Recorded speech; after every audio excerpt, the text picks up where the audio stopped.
We have Tim Moxie from Botanica, Seattle, and we have Jody Hall from the Good Chip Company. These are leading edibles players, and we are honored to have all of you. So thank you.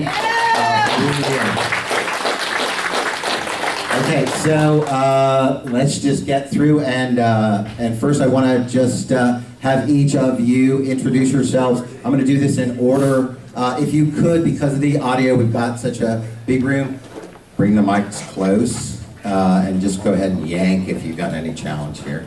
It's a rental. Okay, we'll start with Dan Devlin from DB3. Dan Devlin, DB3. We are a manufacturer in Seattle, Washington. Manufacture Zoots and some other brands right now, and do pretty well. We appreciate the opportunity. We came to this industry from a food processing background, which is unique, not from, I think, not from the, certainly from the medical or the grow background. So we're food processors, and that's what we do very, very well. And how have you seen that translate from food to cannabis? Oh, very, in our process, we create an extract proprietary to us, and that extract is nothing more than another ingredient. So when we create a product, our whole goal is full homogenization, full consistency throughout that product, and that's our food processing background has allowed us to do that. So you're relying on a lot of those same standards and processes from traditional food, which is highly regulated, and porting that over and then just adding the cannabis challenges? Exactly, and we operate our facility according to USDA standards, which of course is not enforced in Washington State because we are not an edible product. Right. It's not enforceable, but it's still a standard that you can adhere to, right? Yes. Right. Fantastic. Adam Stites from Mirth. You want to introduce yourself? Tell us. Sure. I'm serious about that. Sorry about that. Yeah, you got it? Okay, great. Sorry about that. I think I may come with it here. So Adam Stites with Provisions. We're out of Longview, Washington. So we produce a all-natural fruit-infused beverage. So it's carbonated. We only use the same 3 to 5 specific strains for each one of our beverages. The net result is you're not just trying to get high, you're trying to produce a certain experience. So there are some folks in the edible space who just blend everything together, and that's when you go to your local dispensary or retailer and say, well, what's in it? You get kind of an awkward look and they say, hybrid. We don't do that. We use the same 3 to 5 strains in each one of our products, and that kind of a concert with the terpenes we use is all deliberate. And the net result is a consistent effect. And if you look at our label, it's a clean label. We like to use the type of product we'd want to consume even if cannabis wasn't in it. So that's our primary product.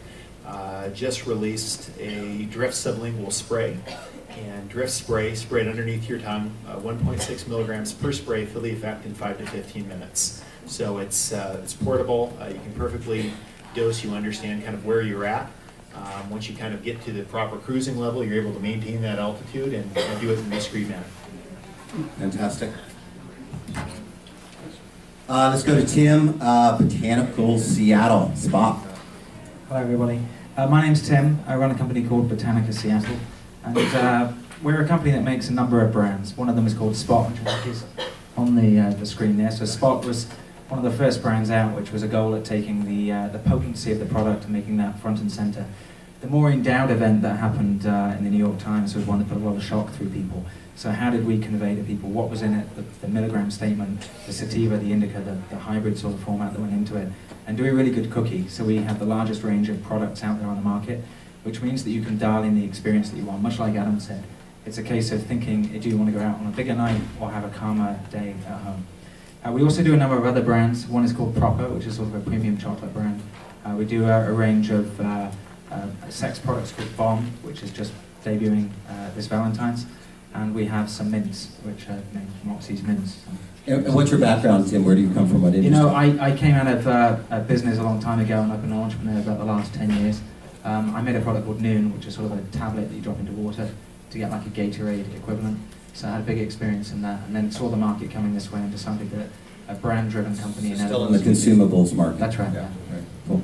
And Jody Hall, the Good Chip Company. Welcome. Hi, Hi, thank you. Yeah, so the Good Ship launched about in March or so last year, 2015. We built a partnership with our pals here at DB3 to make and produce our product, our recipes, packaging, etc. And we're going through a very beautiful parting in a good way, and we still have stake in each other. And we're growing up.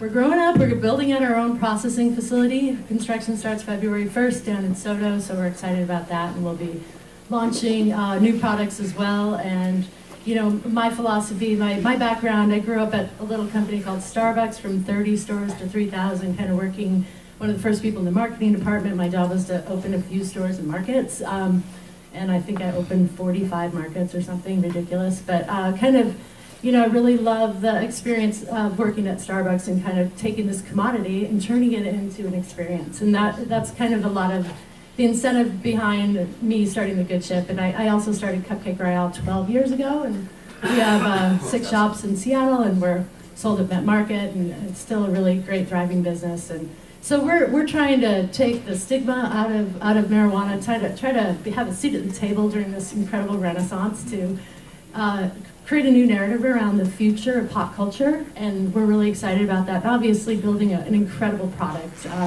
that's tasty, that gives a great experience, and is really important to us. So sustainable ingredients, all that good stuff. So I'm going to start with you then, because I love that background. So talk a little bit about, at Starbucks, I'm going back on the analogy from Starbucks. Starbucks is known taking a commodity product like coffee, but really then defining different products through innovation, coming up with different nomenclature, different ways to consume it, a different point of sale, right? But then a lot of their scalability as they've gone beyond Washington and across you know, the states to international has been about managing the coffee business, managing those relationships with coffee producers, fair market, paying those wages, all that kind of stuff. Is any of that translating? Are you seeing any analog to where we're at in this nascent industry? Yeah, absolutely. I mean, I think that most people, I mean, you look at the experience economy, and it starts with a commodity. It's in Starbucks terms, or in marijuana terms, it's a plant, or it's a coffee bean. You create a product, you roast it a certain way, you go to the next level, and you create a service around maybe a customer consistent experience. You grind it up, you make espresso a certain way. And then there's another level called the experience, and I think that is where kind of Starbucks has operated, and really the commodity and the product and service have to be amazing to speak at this high level. You know, and I do think that a lot of us are, as we start this, we're drinking, you know, we're all evolving, we're learning so much about the oils, and can we keep the chloroform out, add the terpenes back in, and all that kind of stuff. And you know, we're going from vape oils that got you high to like, holy crap, this is really delicious. And you know, we started drinking Folgers, and we're starting to come up the scale. And yeah, absolutely, all the other kinds of. So let me move that to Dan then. Talk a little bit. I guess going earlier, the first thing we saw this morning as we were looking at the numbers, Colorado, almost 50% of all recreational sales are going into the edibles category, the non-flower category. That's 5 times what we see here in Seattle. Why is that, and will we approximate that? Is it just because we're a young audience? I don't know why that is. I hope we get there eventually. We originally planned, we were looking at maybe 40% of the market. I think once the medicinal markets combine into the recreational, that will make a difference. Also in Colorado, there's an interesting statistic. The per capita consumption at retail, dollar-wise in Colorado, is something like $11.26. Yeah, it's really small. Well, no. Washington, it's $1.26 per capita. In Colorado, it's $11.26, almost 10 times per capita consumption in Colorado. Oh, for the entire population, not of the average consumption at retail. But also with Colorado, you have 4 surrounding banned states, so everybody's going into Colorado. You know, that makes a big difference. So the market in Colorado is much greater than the per capita in Colorado, I guess. Right. How many SKUs do you have, Dan? Pardon me? How many SKUs, SKUs do you have? We have, well, in the Zoots brand, we have 8 SKUs. 8. Because I did a similar panel in Colorado, talked to Dixie Elixir, Trip, Keeber, and those guys have over 100 product SKUs, right? So one of the things that he's trying to do, and I would never recommend that you start with 100 products unless you had a lot of money, but he's trying to figure out what is that sweet spot of the market. To what extent, because we talked earlier about education, I think within edibles, once you get beyond the brownies, and particularly when you get into mints and tinctures and sublingual sprays and some of that innovative stuff, even old stoners like myself have no experience in what that means, right? So you come in and you're like, I don't know what this is. Is that inhibiting sales? Yes. I look at it as most of us in this room have experienced, for example, alcohol, at least in my case, since I was probably 15. So I have, and I'm now 66. So it's a lot of years of alcohol experimentation and learning. And I think in our industry, we're just starting that in the marijuana, especially with the new people coming in, which we all need to really make this a viable industry. Everybody's got to learn. Everybody is different. Every product we make interacts with everybody differently. Right. And so until the consumer goes through all these different products, and there's some great products represented across this board, I can tell you, and they find out which ones they like, we can then expand the market, and that will redefine it. One of the great limitations we have is we can do no testing. We make a product that people put in their mouth, ingest, and we cannot test that on anybody but ourselves. So I'm your tester. Traditional consumer market research where you might go, P&G might say, let's try some of this and see whether or not we've got the right formula. It's just ridiculous, quite frankly. Okay, Adam, I want to talk about beverages. 2 things. Again, that's a brand new category in the legal marketplace. Most of us have no experience in what are these beverages. You've got a real traditional marketing approach to legal. Great packaging, we've talked about this before, great bottling, real traditional advertising spend behind that. What kind of reaction are you getting in the marketplace? Is it where you thought it would be now as we enter, starting our second part of the second year? Yeah, sure. So the response that we've gotten from consumers if they try our product is great. And similar to what Dan says, everyone's physiology is different. So what would be our Rainier Cherry, which is a kind of a blend of hybrids, I love it, and it produces a certain effect. I can get work done. It's probably the only product I can actually get work done on. Right. The others, not so much. So everyone finds out kind of what works for them. They stick to it. Right. The bigger question is the one that you raised earlier. Why are our numbers so low relative to Colorado? Yeah. Or relative to California markets or other markets as well?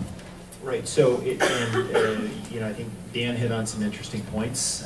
It was probably more number driven than I think maybe they have a higher percentage of skiers and snowboarders. It's more of a recreational sort of trip, whereas is Seattle's tourism more likely? I don't know.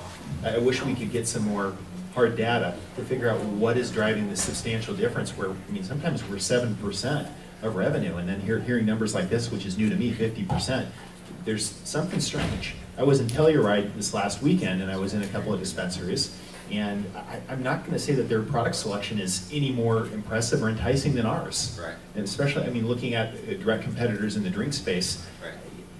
It doesn't say, hey, they're killing it in terms of products or assortment or quality. Is it in part that there's not enough competitors? Again, from old traditional retail, I would tell you if you want to sell chewing gum, you got to have a gum rack, which means you need a few different marketers, not just Wrigley, to get it in front of the cash register, right? Do we have enough beverage companies? Is there enough selection for retailers to get excited about, for consumers? So our company has 2 direct competitors in beverage in Washington State. The big companies in Denver are Dixie Elixirs and then Cannapunch. Right. And neither.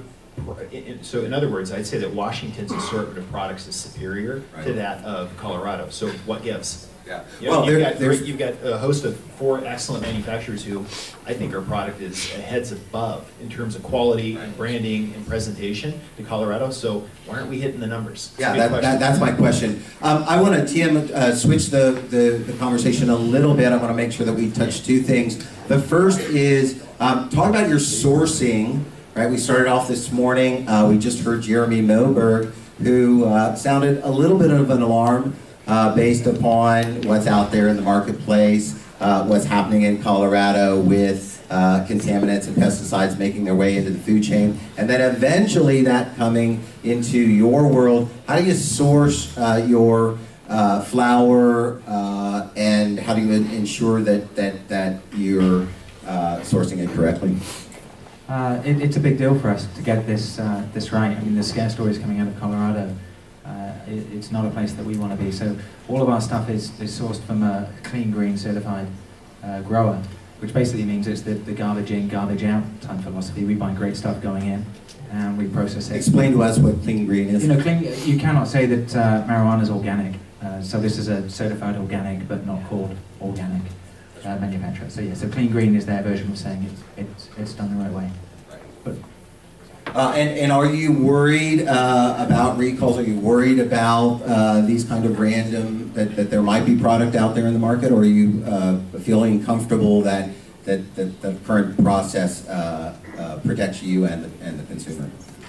We're sourcing clean green stuff for a reason. Okay, fantastic. I want to ask all of you that, if I could. So we're working with a limited number of suppliers who we're sourcing our material from, and you know, I wish I could say that we had a complete and total system, and we have an internal pesticide system, and we don't have that. And hearing what's out there, and hearing the stories that they talked about Colorado, and in the Oregonian story, in potency data, and this is really a point where we're paying a lot in taxes. We need good regulation. Regulation's here for a purpose, and you know, I want the LCB to start taking leadership and define what we need to do, so we're all playing by the same rules. Are you looking for other sources? We're not looking for other sources because we've got a pretty good understanding of everywhere from grow to extraction where we're getting our material, and so you know, we're happy about it now. But we like to see just clear standards, the same way that we have potency standards, we have microbial standards. We should have the same thing with pesticides. Dan. We do our own growth. We're a tier 2 producer, so we control basically the full. So you're not acquiring any other augmenting? No, not yet. Hopefully, as we grow and grow more, we have quite a substantial ability right now, but we will be buying on the outside. But for right now, we control it all the way through, which to us was very important starting off, because we have to control our extraction process, and we felt we had to have control of the plant material up front to know what we were doing on the extraction side. As we get better, we do not look as the production side as that important. It's really important, but not that important to us. And the type of production that you're doing, you have, what kind of standards are you using? You say you have it in-house, so you feel comfortable with a food background. What's your expertise? How do you manage that? Expertise in growing? Yeah. We hired a good guy. You know, we do all deep water culture system, so we're really would be fully classified as organic. Our pesticides are all edible grade pesticides if we use them, which I think Jeremy's made a great point. We try not to. Right. And our extraction process, which is cryogenic ethanol, basically will kill anything that's in there, mold, powdery mildew, that. However, we have found that that's moldy freezing, basically, right? Pardon me? Is that freezing? It is freezing. Yeah. Frozen plant material. We use green plant material. We don't cure. We use whole plant material. We use frozen plant material and basically frozen ethanol, although you can't freeze alcohol. I forgot what my other point was, but I'm good. Okay, you feel good about it. Jody, tell me the same thing. Well, of course, we're in partnership You're in with partnership with these DB3 guys, and then. currently using, which makes me happy around. Obviously, it's important to think about good ingredients. It's been past, with Cupcake Rail, we do a lot to work to find local, sustainable, good ingredients. And as we are moving into our own facility, we've actually been in talks with probably 15 different oil producers, and we're not going to do our own extraction. We're going to kind of create a spec on the types of flavors. And So you're looking for partners? Then. Absolutely, yeah. And we've sat down with quite a few, and we'll probably be making that decision in the next couple All right, months. talk to me, guys. So again, so much to ask about edibles because it's such a huge segment, and we're really playing in just a fragment of it. I'm reading all about celebrity chefs in Colorado and California and all over who are trying to make gourmet meals. We're talking about savories, we're talking about sauces, we're talking about really kind of refined palate stuff with real culinary arts folks involved. We're still playing primarily in the confections and desserts, sweets, beverages. Do you see that as a potential? Is that an opportunity in the marketplace? Anybody wants to take it? I think absolutely. I think our approach for Good Chip is more around confection, chocolate, bakery items, and we're looking at other kinds of products within that. We're not necessarily looking at savory just now. We're kind of focusing on those areas, but I think those are huge opportunities. It's interesting. You can also just have the drift or something and just a little spray and So you get the same effect. Maybe I'll phrase it a different way rather than giving you a question. What will we see new from you guys in 2016? High CBD products. For the medical, for the rec, you think For it's everybody. appealing to both markets? I think high CBD products are fantastic, and I'm certainly a recreational user. So that you'll see that from us. Realistically, our focus is still to be very consistent. So when you talk about some of these esoteric products, it's important that you have a consistent size core and a consistent size end product, because all that affects your THC content if you've done a proper job of homogenization. So we aren't going to get real esoteric. We're going to stay with really good basic products and let the consumer experiment with them and communicate back with us as best we can. Our Facebook page was shut down the other day. Hallelujah, we made it. Thank you. Adam, you're going to talk about products we're going to see from Earth this year. Yeah, I think I saw one of those culinary magazines you were talking about. Yeah. Someone made a pot roast with pot in it. Yeah. I mean, just because you can doesn't mean you should. And you can put marijuana. Well, in there were everything. pot in the latkes, is all I know for Hanukkah. So Yeah, there you that was a big go. one. So we take kind of a different approach. We think there's a base of what people are comfortable with in terms of a hard candy or the cookie, or there's always going to be a stable demand for that. The same way there's always going to be a stable demand for flour. I think how we've been looking at it a little bit differently is like, what's the problem in the space, and how can we do something that really ultimately addresses a use case in terms of, hey, I'm going to go to the Hawks game, and I want a little something I'm going to put in my pocket. Nobody needs to know. I'm out at the bar with some friends, and thinking about how can we make that experience better? How can we enhance bioavailability? How can we understand the individual constituents of the plant, the cannabinoids, the terpenes? How can we get all this to play together nice? And ultimately, at the end of the day, I'm not producing a drink. I'm trying to produce an experience. Someone's not paying $20 for one of my products because my juice tastes really great. They're doing it because it's like, I had that before, I love the way it made me feel, I want to have that again. So that's going to guide a lot. Absolutely, and it's consistency, primarily an experience. The flavor's great, but that's green fees. You have to have a product that tastes good. That's just what you have to have to show up. If you want people to rebuy, you have to create a good and consistent experience with the marijuana. So that's really going to guide everything that we're doing as far as new product development. Tim, continuing on that, first I want to talk about dosage, and in two ways. Adam just mentioned, because of our unique endocannabinoid system, each of us reacts differently to the intoxicants in the product. How do you handle that through product education? Part of that will go into packaging, right? How big do we package? How many cookies do we put? How much soda do we put in a bottle? That kind of thing. And then the second thing is consistency in terms of testing. One of the things the LCB did reveal was that they tested a whole bunch of product, and most of it was higher or lower than labeled, but very little of it was exactly what was labeled. You want to take that one? As far as a product format goes and intensity, when Spot came out, the goal was to make it a 1 unit equals 1 experience, right? So the concept of breaking something apart or halving a cookie wasn't something we wanted to play with. So how do you make something low in potency and to try and dial that in for what would be the every person experience? So I think the legal maximum was 10 milligrams. And we came out with a 5 out the gate because to us the 10 was too strong for what would be an average person. You could always double up and have 2 of them. 5 per cookie. That's right. Yeah, so you can have 2 because we're yeah, Americans. We like to. Again, you could always go up, but going the other way would be wasn't the place we wanted to get to. That said, I think a lot of people tend to react fairly consistently with the product. I mean, I took a lot of personal testing very seriously, so a number of months that were wild, but what I found was that my experience mirrored that of the people that I was also force-feeding these cookies to.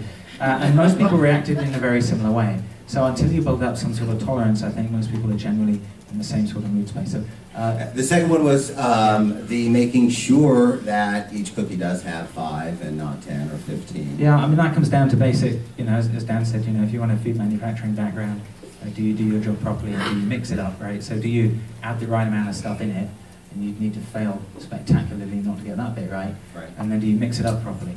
Well, there are a lot who are failing spectacularly, I guess. There's no good reason for that. Okay. Dan, you look like you wanted to say something.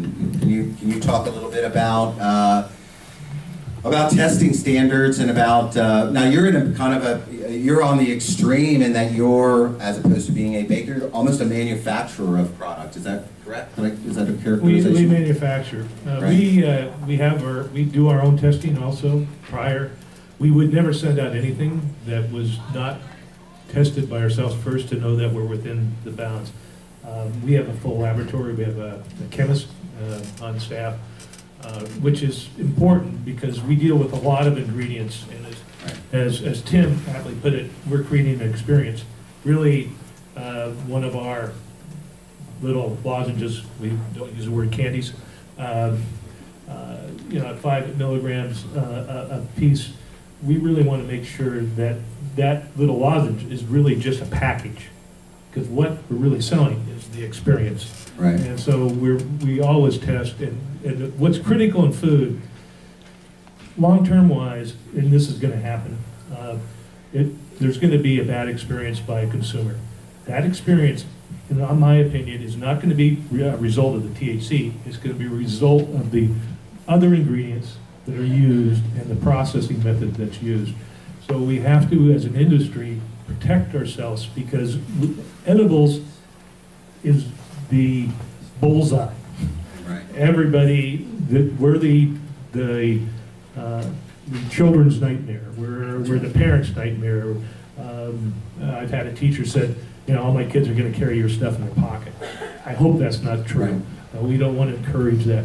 But we are that industry, and we as edible manufacturers need to be very, very self-disciplined and to protect our industry. So you're doing that in a couple of ways. One, you're not calling them candies, you're calling them confections or lozenges or something like that. So that's part of it. So the packaging and the nomenclature, how we position these things. Tell me your reaction to, one, somebody called for pesticides labels on all products. Is that a good idea? Two, Mr. Yuck is coming to a product near you. We do not make poison. Right. So what do we think about Mr. Yuck? I am adamantly against that. That is. Think about this. If your child or children are out there see Mr. Yuck on bleach bottles and stuff like that, the things they should, right? So all of a sudden they see a Mr. Yuck label on a product we make, and they see their parents eating it.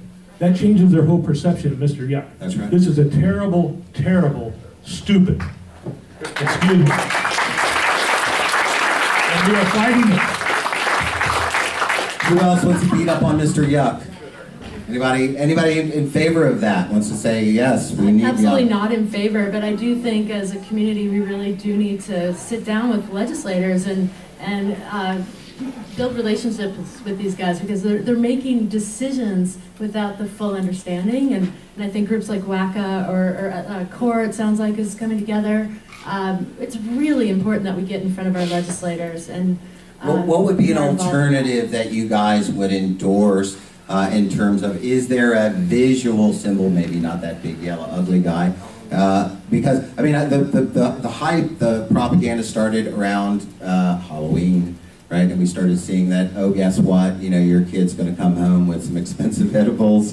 Didn't happen, right? But that was a fear thing, and if you're a parent, you certainly don't want to send your kids out. And so that came back with, oh, you can't have stuff that looks like candy, it can't be packaged in such a way that it's appealing to children, and now going all the way to, someone earlier said we're marketing like we're selling plutonium, here we're selling poison. Well, first of all, the regulations are already high. Every 10 milligram serving has to be individually wrapped if it's a solid form.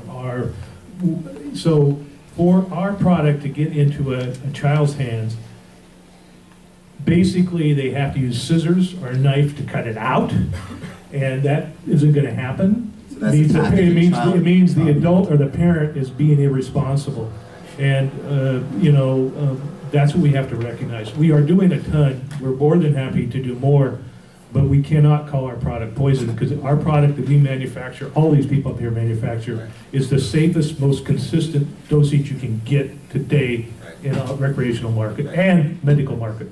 So how do we educate that consumer as an industry? Here we are for the leading brands and players here in Washington's edibles market. Clearly it may represent up to 30 or 40% of our market at some point if we mature. How do we set the standards now from a proactive standpoint as opposed to waiting for reaction from government? So I think that sometimes there's a tendency in the industry to look at the LCB as the enemy, and we also need to understand that the LCB, vis-a-vis the Cole Memo, vis-a-vis our Attorney General, being willing to defend 502 with the federal government, requires that we meet the 5 tenets of the Cole Memo, and one of those tenets is keep it away from kids. Right. So good for them thinking about ways to accomplish that, to keep our system stable, because we all have a major investment in this industry.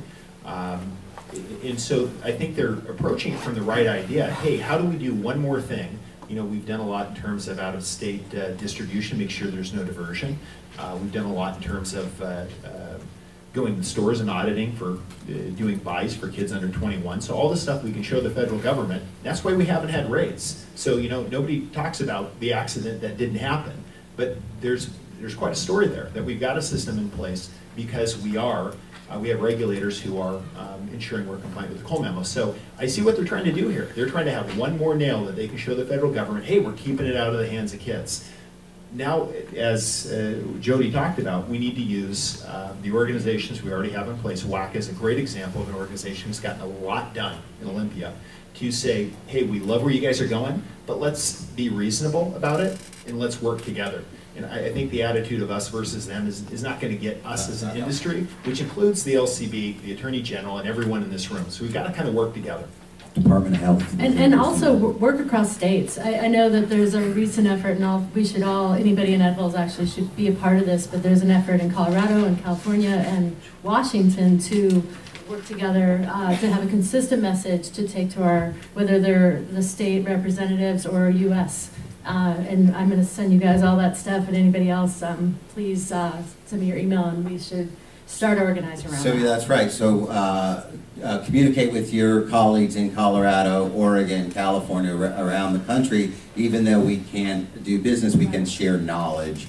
We can build towards common standards, because as we've seen, Oregon, Washington, Colorado are all addressing the same issues in a little bit different ways, so maybe we can learn vicariously. Let's open it up to questions. Who wants to talk? Here we go.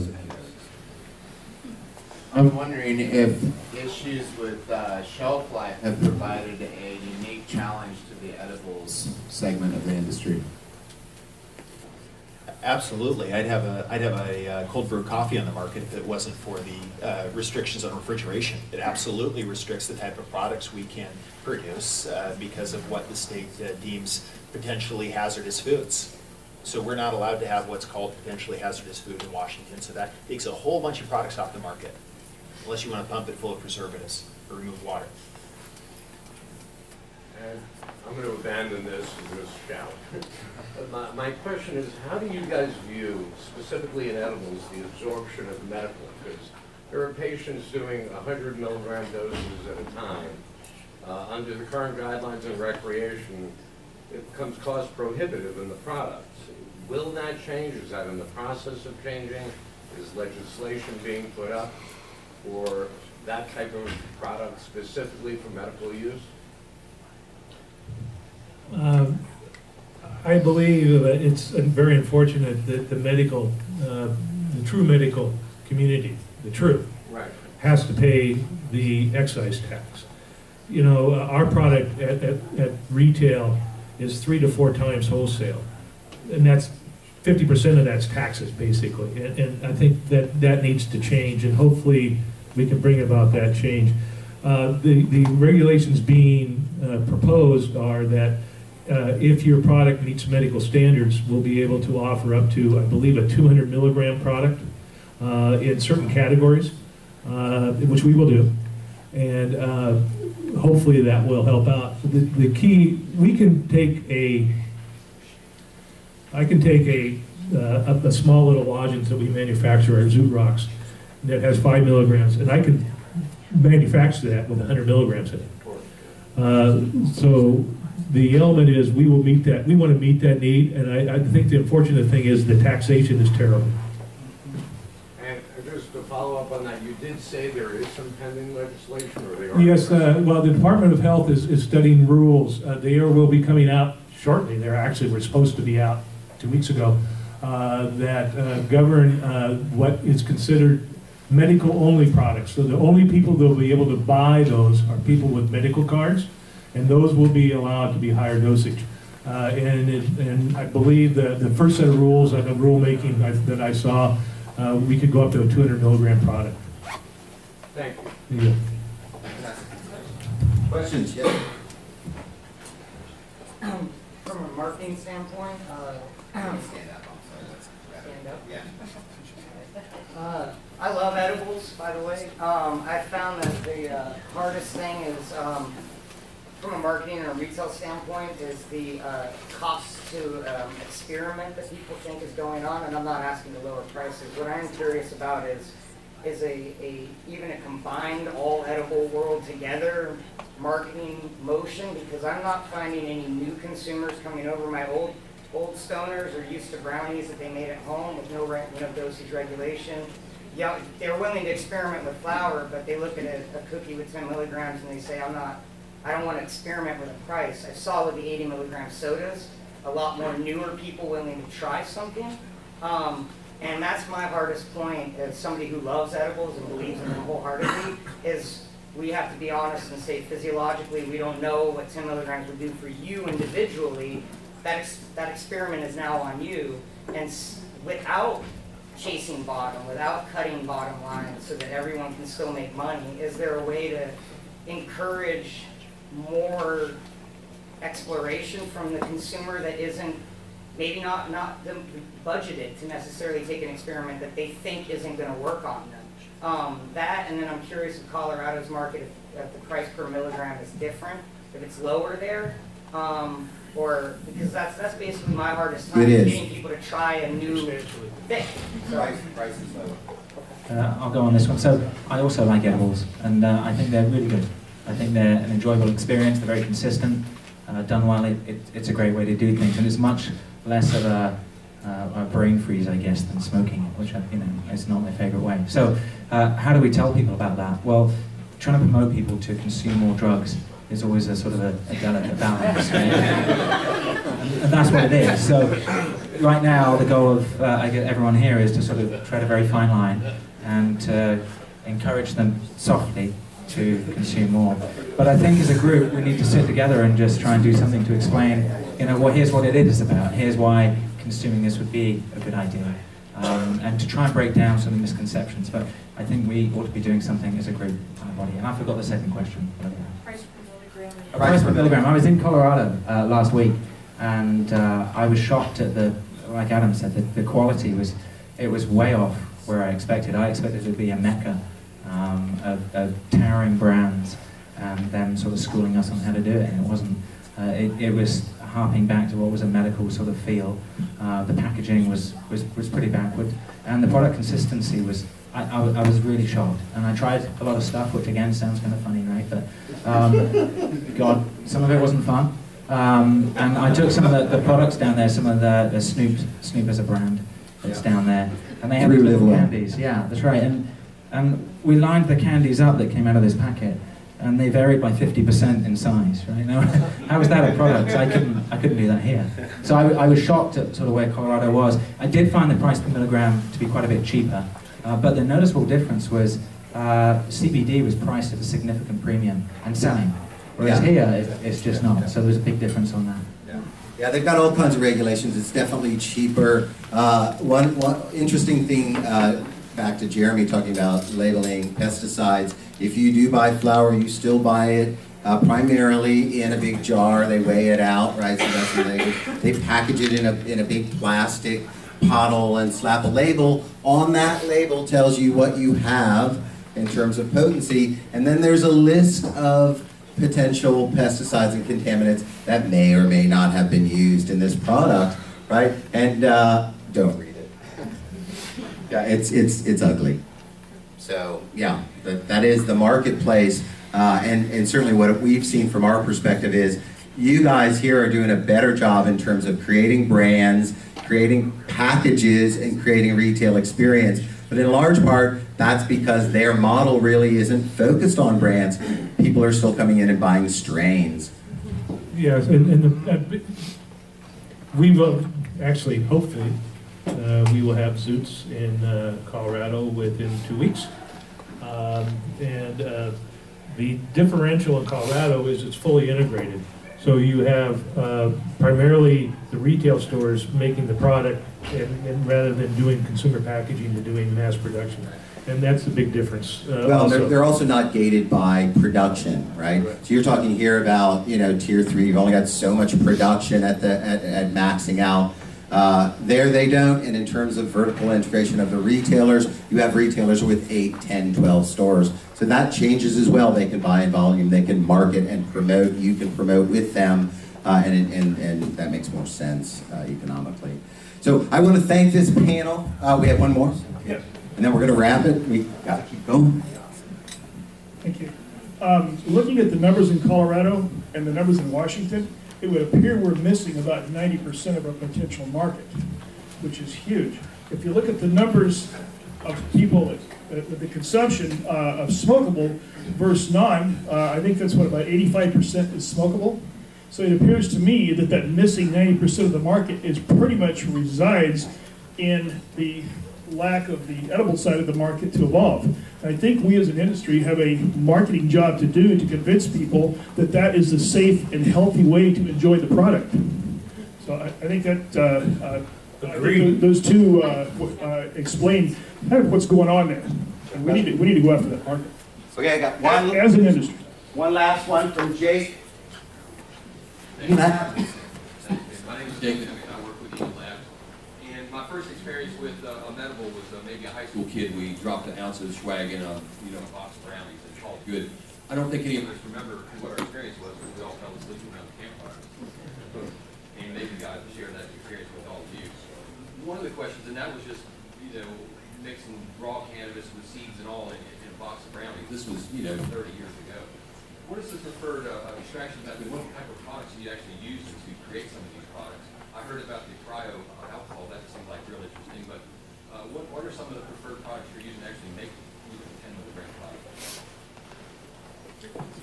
We use a CO2 extraction, and then that's winterized and filtered to our specifications, and then we use a plant-based emulsifier. Because I've heard of CFD. That's good. How about, you got flour, trim, both? All the above. All the above? Yeah, we're all of the above. We do butter for all our baked goods. It's old school, but tastes good. Okay, well, thank you. Let's hear it for the edibles makers. Wonderful panel.